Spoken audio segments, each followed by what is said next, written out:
Patsientkamiz bizda stolda endometrioidning katta kistalari bor. Operatsiyaga olmadik, chunki bularda ikkilamchi bepushtlik, bitta farzandlari bor, 6 yillik, trubalar ochiq, hammasi yaxshi.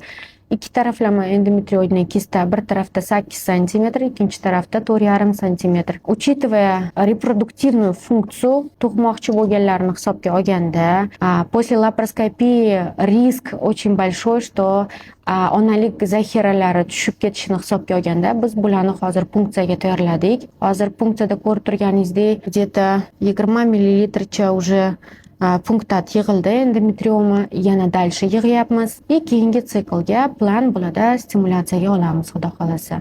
Bu endometrioma yana qaytalanadi, обязательно qaytalanmay qo'ymaydi, chunki вопрос времени. Agar hozir bularni shu endometrioidni katta kista bilan oladigan bo'lsak, bizda ответ yaxshi chiqmaydi. Agar даже follikula o'sgan taqdirda ham degenerativniy kletka olishimizga risk kattaroq.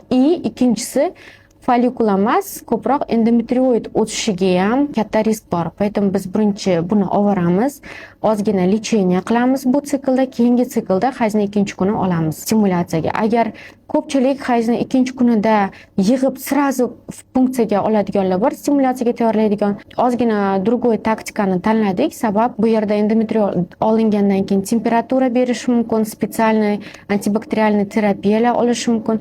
Bu kачество stimulyatsiyasini o'zgartiradi. Поэтому shu taktikani biz ma'qul ko'rdik. Mana hozir ko'rib turganinglardek 8 santimetrlik kistadan praktически hammasini yig'ib oldik. Где-то 35-40 millilitr atrofida punktat yig'ildi. Hozir mana ko'rib turganingiz bu sog'lom xumdonni chegaralari ko'rinyapti. Конечно, kapsulasi joyida qoladi. Hech qanaqa punksionniy igla bilan olinmaydi. Итак, мы собрали вот столько эндометриоидной жидкости. Это 5 пробирок, где-то получается 50 миллилитров, даже больше, около 60 миллилитров.